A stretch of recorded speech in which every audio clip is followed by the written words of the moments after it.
Esportes Acontece.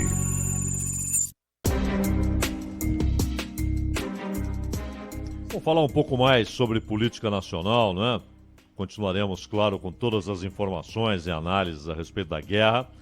Mas falemos também de política nacional, tem eleição este ano.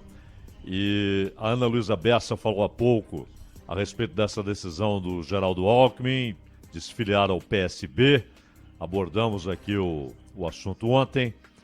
E a gente vai saber, então, com o Rodrigo, que repercussões ele imagina, que consequências ele imagina haverá na política brasileira, particularmente na disputa eleitoral, né?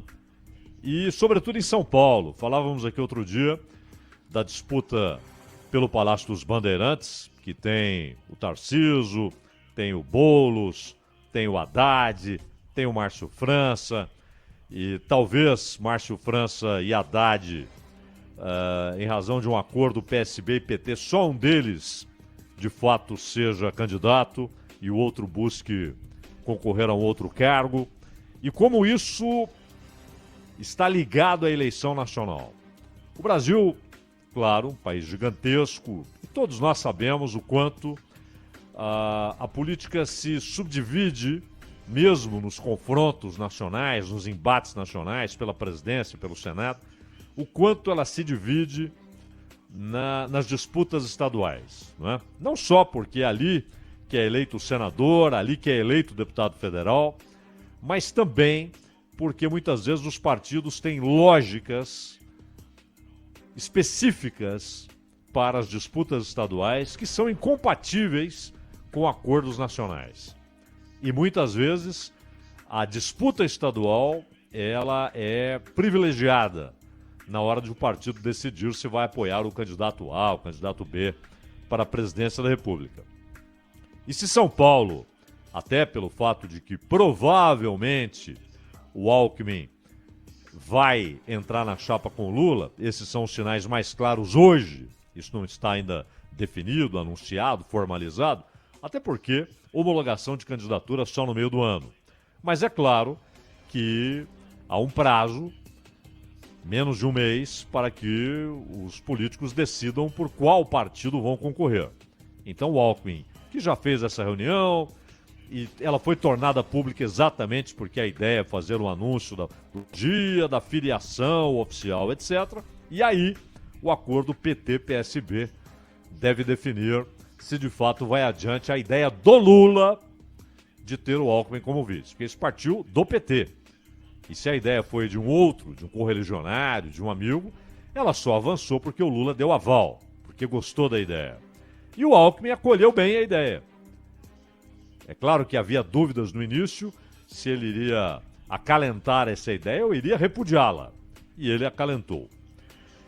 E em São Paulo, claro, esse acordo PT-PSB deve definir também se haverá só um candidato, ou Márcio França ou Haddad, se os dois concorrerão, disputando o Palácio dos Bandeirantes com o Tarcísio, com o Boulos, com o Rodrigo Garcia, que é o vice do Dória, né? Muita coisa ainda tem de ser definida. Mas o Rio de Janeiro também tem um peso grande na eleição nacional, eleitorado muito grande, assim como Minas Gerais. Minas Gerais o quadro parece mais claro, não é?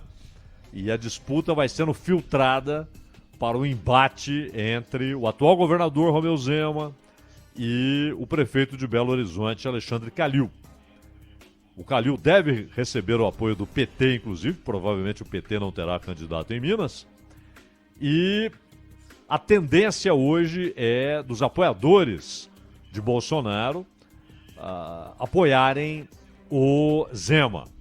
O Zema não é um bolsonarista, não é alguém incondicionalmente ligado ao governo federal, mas nesse embate com o Calil, provavelmente ele receberá apoio de partidos que apoiam a candidatura à reeleição do Jair Bolsonaro. No Rio de Janeiro, o quadro é peculiaríssimo, até porque o Rio está traumatizado, né? E é impressionante o que aconteceu no Rio nos últimos anos. A gente falava em petróleo há pouco. O Rio de Janeiro é o maior produtor de petróleo no país. E mesmo assim, é um Estado quebrado, um Estado que foi dizimado por roubalheira, por incompetência, por esquemas de corrupção sistêmicos. Não é uma corrupção ocasional, que já é deletéria, já é desprezível, já é abominável. Porque a corrupção, ela retira carteiras de escola, ela retira leitos dos hospitais, ela fecha a porta de escola para crianças, ela fecha a porta de hospital para quem precisa do serviço público, que são os mais pobres. Ela impede um melhor serviço de segurança pública, que é, obviamente, a função primordial do Estado, de qualquer Estado moderno, como já alertava o Hobbes, lá no século XVII, início do século XVII. Essa é a função primordial do Estado, a segurança. E no Brasil, o Estado falha miseravelmente na sua função primordial. A corrupção derruba casas populares. A corrupção nega esgoto, nega água tratada, nega saneamento básico. A corrupção é terrível, ela mata. Imagine então a corrupção sistêmica. E não é, claro, um fenômeno do Rio de Janeiro, é um fenômeno brasileiro, essa corrupção sistêmica. E tem sido, aliás, alimentada pela impunidade. Não é? A impunidade alimenta a corrupção porque ela incentiva, ela estimula o corrupto. E ele diz, posso agir, posso roubar, porque a impunidade o incentiva. Mas no Rio de Janeiro, sistêmica, a corrupção como em todo o país, mas ela chegou a níveis tão descarados, né, que levou à prisão de um governador, Sérgio Cabral. Levou à prisão do seu sucessor, Luiz Fernando Pezão, que foi para a cadeia. E no ano passado, ao impeachment do Witzel, Wilson Witzel. E claro que processo de impeachment sempre tem, invariavelmente tem, o caráter político, né? É quando você perde apoio na Assembleia Legislativa, ou no caso de um presidente do Congresso Nacional. Mas a perna jurídica também estava lá. E já havia acontecido antes problemas com outros governadores, Garotinho, né? Então o Rio acumula problemas com seus governadores, prisões, processos de impeachment, esquemas de corrupção que vêm à luz do dia. E outros continuam acontecendo. E o vice do Witzel, o Cláudio Castro, também já foi alvo de denúncias. Mas até aqui nada aconteceu. E o Cláudio Castro, que é do PL, partido que agora abriga Jair Bolsonaro, o Cláudio Castro é pré-candidato à reeleição. Ele pretende concorrer à reeleição, ele que assumiu o cargo depois do impeachment do Witzel. É paulista, aliás, nasceu em Santos, mas foi morar no Rio de Janeiro ainda criança. E, em tese, o Cláudio Castro será aquele no Rio de Janeiro que oferecerá palanque para Jair Bolsonaro. E quando a gente fala palanque, não é só aquele na praça, né, de madeira, mas também na televisão. Resta saber se o Cláudio Castro, na sua campanha, vai se afastar de Jair Bolsonaro ou se atrelar a Jair Bolsonaro. Porque eles são agora do mesmo partido, com a ida do Bolsonaro para o PL.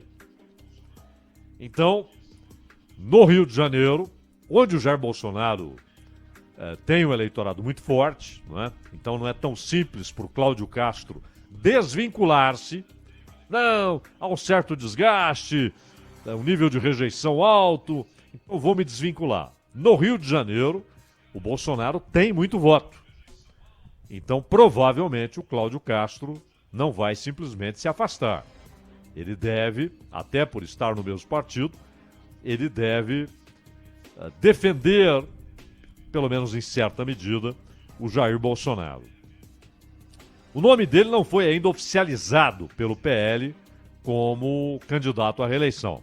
Mas, claro, A tendência é essa, ele é governador. Né? O partido não vai desprezar um sujeito que tem a caneta, que é o chefe de governo no Rio de Janeiro. Tem a caneta e tem o cofre. Né? Vai inaugurar obras. Então, para o PL, é interessante ter o atual governador do Rio sendo do partido e candidato à reeleição. Dificilmente eles não vão referendar essa candidatura do Cláudio Castro, que foi chefe de gabinete, aliás, do deputado estadual Márcio Pacheco, e em 2016 foi eleito vereador pelo PSC. E aí foi convidado para ser o vice na chapa do Witzel. E aí, com as confusões do Witzel, herdou o cargo. E no caso do Witzel, que ficou pouquíssimo tempo no poder, mas o suficiente para uma denúncia relacionada a desvios de dinheiro, de recursos públicos na pandemia. Recursos que deveriam ter ido para a saúde, para o combate aos efeitos do coronavírus, combate não só aos efeitos sanitários, mas aos efeitos econômicos e sociais. E por isso o Witzel sofreu impeachment e o Cláudio Castro herdou a cadeira. Outro que é apontado como provável candidato é o Felipe Santa Cruz, ex-presidente da OAB. Interessante que o Felipe Santa Cruz, o que é o exercício partidário, né? Onde o sujeito enxerga uma brecha. E ele foi parar no PSD, o partido do Kassab. Pelo menos, ele anunciou recentemente que seria pré-candidato e que iria se filiar ao PSD. Ele tem prazo até 1º de abril.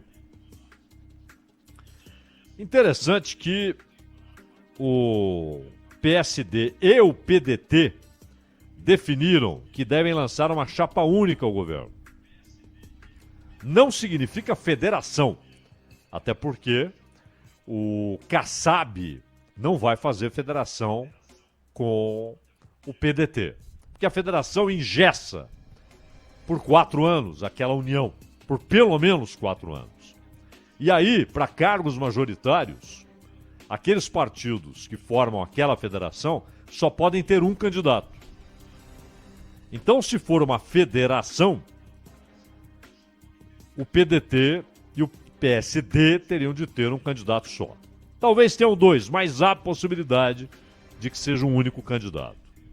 A estranheza, o Felipe Santa Cruz, ele tem uma ligação histórica com o PT. E anunciar uma agora provável filiação ao PSD é estranho, não é? O PSD é aquele partido, como aliás anunciou o Kassab quando da sua fundação, que não é esquerda, não é direita, não é centro. Convenhamos que é uma definição sincera, não é? E é um partido que aproximou-se agora muito do Lula, né?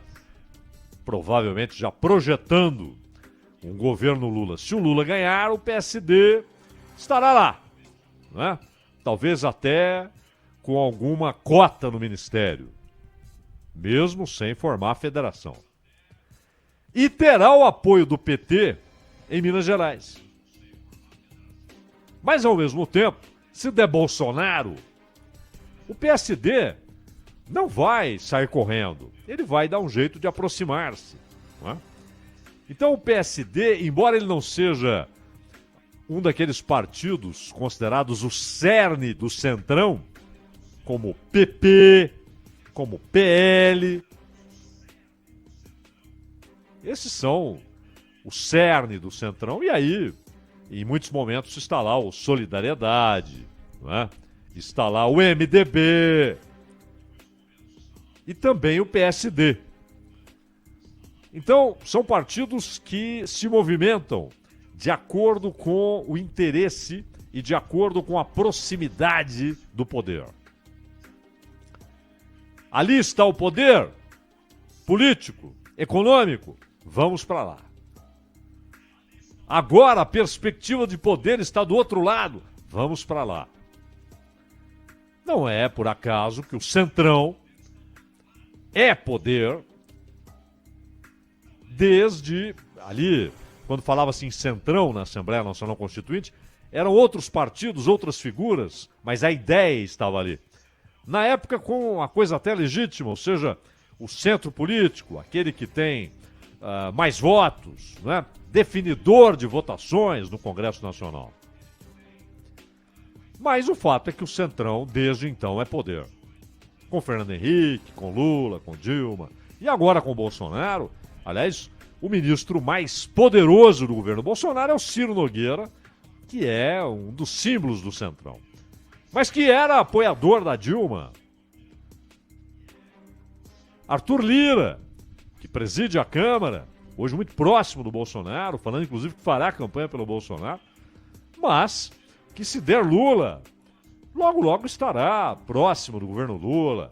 Esse é o Centrão. E o PSD, que não é cerne do Centrão, mas age, movimenta-se com a mesma lógica.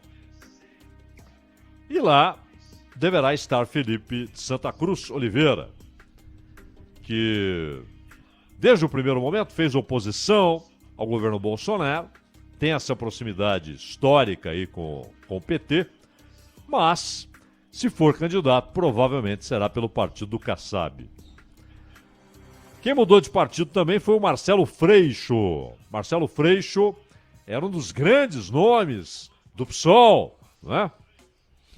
Deputado federal pelo PSOL, candidato a prefeito do Rio. E ficou claro, inclusive, quando foi candidato à prefeitura do Rio de Janeiro, que ele, Freixo, tinha apoio ali na Zona Sul, não é? É o que antigamente chamavam de esquerda caviar. Então, um sujeito que tem ali acesso aos círculos intelectuais, aos círculos acadêmicos, aos círculos culturais, teve apoio do Caetano Veloso na época para prefeito, etc. Mas que não conseguiu ter penetração de fato na periferia, nos morros do Rio de Janeiro, na Baixada Fluminense, quando arriscou-se ao governo do estado e candidato à prefeitura do Rio, teve problemas para avançar nos morros do Rio de Janeiro, nos lugares mais pobres do Rio de Janeiro, e ali ele perdeu a eleição. Circulando por Ipanema,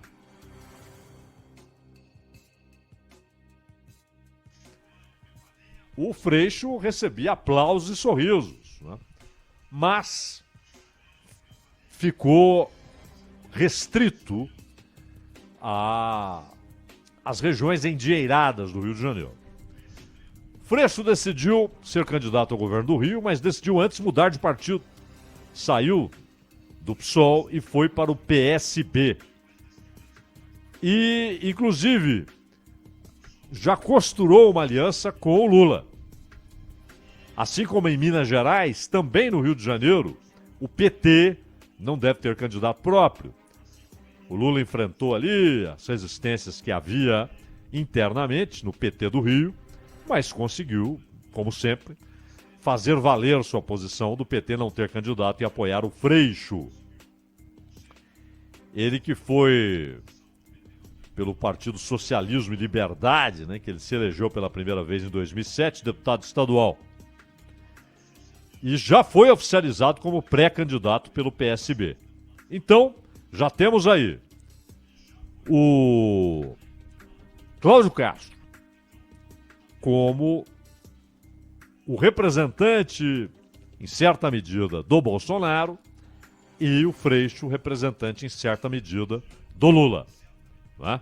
Então, o Bolsonaro terá presença e apoio na campanha do Castro, e Lula terá presença e apoio na campanha do Freixo, do Marcelo Ribeiro Freixo. Tem o Paulo Ganimi, que corre ali solitário, né, do Partido Novo, e é deputado federal, líder da legenda na Câmara dos Deputados, e vai tentar ser o candidato do partido. A homologação ocorre só no meio do ano, né? Mas ele já foi escolhido pelo Novo como pré-candidato, e a não ser que aconteça algo excepcional, será o candidato do Novo ao governo do Rio de Janeiro. E o Novo, que é um partido que apareceu há pouquíssimo tempo na política nacional, mas tem seus dilemas, né? Inclusive os embates entre o governador que o partido tem, que é o Zema, e o Amoedo. Há muitas reclamações internas, né, do Amoedo muitas vezes agir como o dono do partido. O que, convenhamos, provoca um sentimento de perplexidade, né? Porque há uma incompatibilidade entre esse cacifismo, ou seja, o sujeito que cacifa as candidaturas, o sujeito que cacifa as indicações, que cacifa as escolhas. Então, todas as escolhas teriam de passar pelo Amoedo. Seja para candidato a presidente, seja para candidato a Senado, seja para candidato a governador. Isso até causou aquele embate do Zema com o Amoedo, porque no segundo turno, em Minas, o Zema abertamente apoiou a candidatura do Bolsonaro, isso provocou ruídos e nunca mais a relação tornou-se amistosa entre Amoedo e Zema. Mas o Novo, ele muitas vezes tem posições interessantes, como o fato de ter enfrentado essa decisão indecente do Congresso Nacional de dobrar o fundo eleitoral. Quem foi no Supremo foi o Novo, né? Mas o partido ainda tem de resolver essas contradições internas. A ideia de um partido diferente dos demais vai sofrendo muitas vezes, padecendo dos mesmos males, como a concentração de poder em uma figura. No caso, o Amoedo. Embora haja contestações internas, como sempre acontece, né? E além do Ganime, Rodrigo Neves do PDT. E aqui vem a história entre ele e o ex-presidente da OAB, que inclusive ganhou notoriedade aí com os embates que teve com o Bolsonaro, o Felipe de Santa Cruz. Porque se de fato PSD e PDT querem um entendimento no Rio de Janeiro, eles terão de optar por um dos dois. E o Rodrigo Neves, ele já foi prefeito, 2 mandatos em Niterói, né? Uma cidade importantíssima, Niterói. E é pré-candidato ao Palácio Guanabara pelo PDT, sociólogo, foi vereador, foi deputado estadual. E, observando o que tem dito o Ciro Gomes, eu acho que o Ciro quer o Rodrigo Neves como candidato. Quer que ele seja o candidato. Então, na reunião, em fevereiro, PSD e PDT, eles definiram que devem lançar uma chapa única, mas resta saber quem vai encabeçar a chapa. Mas o Ciro Gomes tem dado sinais de que quer o Rodrigo Neves. E aqui é interessante, porque o Brasil tem essas peculiaridades estaduais, né? E no Rio de Janeiro, o PDT tem uma força grande. Aliás, em 2 estados, o PDT construiu um peso muito grande. Rio de Janeiro e Rio Grande do Sul. Até pela figura do Brizola, né? Que foi governador nos 2 estados. Foi governador no Rio Grande do Sul e foi governador no Rio de Janeiro. Então o PDT cresceu muito nesses 2 estados. Isso é assim no Brasil. O PSB, por exemplo, Partido Socialista Brasileiro, ele tem uma força específica em Pernambuco. Ele é muito forte em Pernambuco. Então, o que tem raízes históricas, né? Tem a ver, inclusive, com os herdeiros da história do Miguel Arraes. em Pernambuco. Então, essas condições estaduais, elas são fundamentais na hora de se definir que candidato à presidência terá apoio desse ou daquele partido, que candidato conseguirá palanque forte naquele estado. Então Lula, Bolsonaro, Moro, Ciro Gomes, Dória estão de olho no que está acontecendo nesses estados, principalmente aqueles que claramente hoje, se houvesse uma eleição hoje, iriam disputar para valer a presidência, Lula e Bolsonaro, não é? Já que os outros nas pesquisas estão ali na casa de um dígito, podem mudar o jogo. Ainda estamos há 7 meses da eleição, vai ter campanha eleitoral, vai ter rádio e televisão, o jogo pode ser mudado, já mudou várias vezes ao longo da história. Mas, hoje, claramente, a disputa está entre os dois. Mas todos eles de olho no que vai acontecer nesses palanques estaduais, que podem, inclusive, ajudar a mudar o jogo. Até por isso, Lula quer Alckmin como candidato a vice na sua chapa. E no Rio de Janeiro, já temos alguns palanques definidos. Cláudio Castro, Bolsonaro, Marcelo Freixo, Lula. E seja o Rodrigo Neves ou não, o PDT terá o seu palanque no Rio de Janeiro, não é? E com o Ciro Gomes. Mas essas disputas estaduais, elas são decisivas. Elas podem enterrar uma candidatura à presidência, elas podem fortalecer, elas podem virar o jogo. E o Rio de Janeiro, claro, tem uma importância gigantesca, mas o Fluminense, o povo fluminense, a ansiedade dele não é pelo impacto que a disputa local terá na campanha presidencial. O que ela quer é alguém que consiga interromper essas cadeias sistêmicas de corrupção. Que consiga atacar de verdade os gigantescos problemas do Rio de Janeiro, um estado naturalmente rico, o maior produtor de petróleo do país, e, no entanto, empurrado para uma situação de falência econômica, financeira, administrativa, por conta da incompetência e da corrupção dos seus governantes. Danilo.